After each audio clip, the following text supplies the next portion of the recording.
अधिवक्ता क्रांति लाते हैं। दिल्ली एवं भोपाल तक अटैची पहुंचने का काम बंद हो जाए तो विकास होगा। यह बड़ी बात जिला न्यायालय सीधी के वरिष्ठ अधिवक्ता अरविंद शुक्ला ने व्यक्त की। उनके द्वारा कहा गया कि परिवहन विभाग को देखिए, कई विभाग भ्रष्टाचार में संलिप्त हैं, उन्हें नज़र से दोहराइए। आगे उन्होंने क्या कुछ कहा, सुनिए पूरी बातचीत सीधी से जगन्नाथ द्विवेदी के साथ। विकास की बात करें, विकास आ गए, आने वाले हैं, आ गए। अपेक्षा भी हमको है कि विकास होगा, लेकिन जब तक समाज के अंतिम छोर पे खड़े हुए व्यक्ति को शासन की नीतियों का लाभ नहीं मिलता। देख तो रहे हैं आप, प्रधानमंत्री आवास योजना के घरों को खंडहर बता दिया गया एसडीएम को पद्मनाभ के द्वारा, और चला गया कलेक्टर। इनके लिए कुछ कार्रवाई नहीं हुई। क्यों नहीं हुई? यहाँ जो तहसीलदार और एसडीएम बैठे हैं ना, उनके साहब के बारे में पूरी जानकारी है वकीलों को, और वकील ही क्रांति लाता है। हम लोग जिस दिन खड़े हो जाएंगे ना, उस दिन ये सब भ्रष्टाचार जो है ये खत्म हो जाएगा। अब ये लगता है कि आदमी अपना काम कर रहा है, शांतिपूर्ण ढंग से सब व्यवस्था चलती रही, लेकिन पब्लिक मर रही है।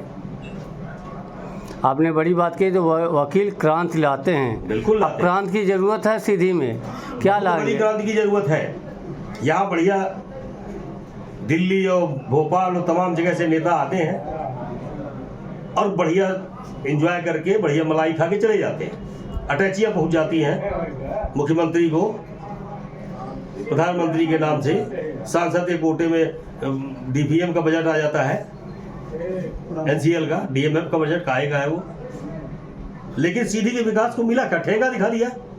सिंगरौली सीधी का पार्ट था, सिंगरौली की वजह से सीधी जाना जाता था, और मिला क्या?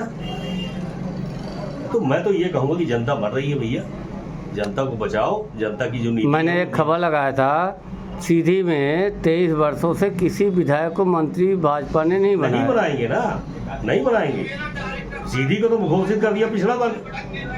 अभी सिंगरौली का जिला सीधी होता, वो सिंगापुर बना के चले गए टैक्सी लेके।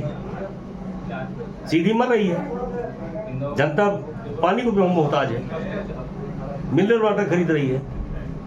कांग्रेस के जमाने में कम से कम हैंडपंप तो लगे थे सड़क के किनारे किनारे। यहाँ तो जनता को पीने का पानी नहीं है। ठीक, धन्यवाद। धन्यवाद जगन्नाथ। चिकित्सालय सहित अन्य जगह, हाँ आप बता रहे थे। अरे सीधी की आरटीओ की हाल क्या है? 3 महीने से यहाँ बड़े वाहनों को परमिट नहीं दिया जा रहा। मुझसे मिले थे ट्रांसपोर्ट वाले, उन्होंने बताया कि हाँ भैया वो फिटनेस बंद कर दी गई है। फिटनेस कराने जाते हैं गाड़ी की तो सतना जाते हैं या फिर बरगामा जाते हैं। क्या तमाशा है? आरटीओ महीने में 1 दिन आते हैं। आरटीओ अधिकारी बहुत कम आते हैं, एक दिन महीने में अपना उल्लू सीधे किए चले गए। ऐसे थोड़ी काम होता है। इतना बड़ा व्यवसाय है सीधी में। नए युवा जो है वो हाईवा और डंपर लेके काम कर रहे हैं। जब उनको फिटनेस नहीं मिलेगी उनकी गाड़ी की, तो वो क्या चलाएगी गाड़ी अपनी? अभी एक गाड़ी पकड़ी गई है बिना फिटनेस, बिना रजिस्ट्रेशन की। आरटीओ नहीं पकड़ा, बल्कि पुलिस ने पकड़ा है। अरे कहीं पकड़ गई, जब आरटीओ ऑफिस में फिटनेस हो ही नहीं रही है तो निश्चित रूप से जो अपने परमिट की फीस दे रहा है वो नुकसान नहीं कराएगा, अपना नुकसान थोड़ी कराएगा। तो जांच में तो फिटनेस फंसी जाएंगे। लेकिन फिटनेस सीधी में ना होना वाहनों की, ये बहुत बड़ा दुर्भाग्य। इतना बड़ा आरटीओ ऑफिस बना है, ड्राइविंग के लिए ट्रेनिंग सेंटर बना हुआ है, और आप उसके बाद फिटनेस के लिए डिसलाउ कर दिए। कुल मिला के मैं आपसे बोलना चाहता हूँ कि मुख्यमंत्री आए, लाखों रुपए सरकारी खर्चा करके आए, वायुयान, हेलीकॉप्टर, लेकिन सिर्फ सीधी कलेक्टर को हटाने के लिए आए, लेकिन अस्पताल नहीं गए, अन्य व्यवस्था नहीं देखे, कहीं नहीं गए। यही नाक के नीचे सब हो रहा है। भ्रष्टाचार की पराकाष्ठा है। नामांतरण में तहसीलदार 20,000 रुपये मांग रहा है पटवारी के माध्यम से। संपदा 2 का रजिस्ट्रेशन नामांतरण हो रहा है, कोई जरूरत नहीं है नामांतरण कराने की। उसके बावजूद भी आप देखिए पब्लिक परेशान है, जनता मर रही है, कोई सुनने वाला नहीं है। नेता अपना उल्लू साध रहे हैं, उनको बढ़िया फॉर्च्यूनर चलने को मिल रही है, तमाम रोज मकान खरीदे जा रहे हैं, तमाम रोज प्लाट खरीदे जा रहे हैं उनके द्वारा। पब्लिक मर रही है। अरे भारतीय जनता पार्टी को लाने का श्रेय क्या था? विकास। लेकिन इस विकास को सुनो दिया किसने विकास दिखाया? इनके तो सबके बंगले बन गए अपने नेताओं के, लेकिन जनता मर रही है। जी आदरणीय अधिवक्ता जी, मुख्यमंत्री आए सीधी में, बड़ा फेरबदल किए, एक कलेक्टर को हटा दिए, आगे क्या उम्मीद करते हैं? कलेक्टर को हटाना और बैठाना ये बहुत बड़ी बात नहीं है। वो तो गेहूं की आड़ में घुन पिस गया। गलती किसकी थी और परिणाम किसको दिया गया? तो ये तो बहुत हम उचित नहीं समझ रहे हैं। आना था तो अस्पताल देखना था।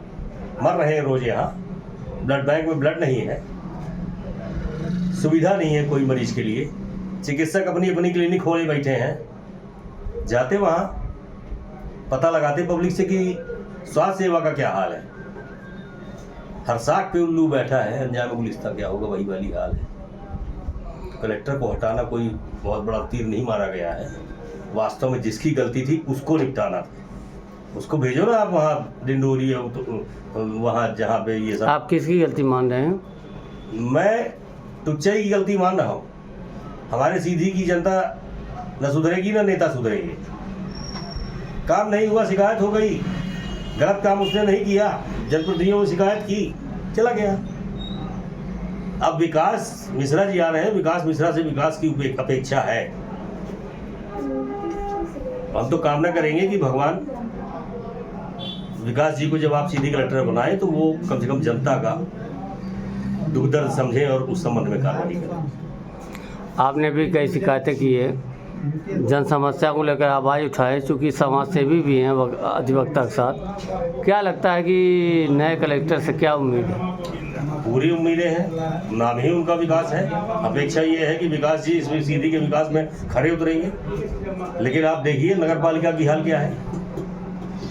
जब तक 181 नागरिक नहीं करता तब तक उसके मोहल्ले में सफाई नहीं होती। ये स्थिति है भाई साहब। चिकित्सालय की व्यवस्था ये है कि आप जाइए तो वो नर्सिंग होम भेजेंगे, नर्सिंग होम में उपचार कराइए।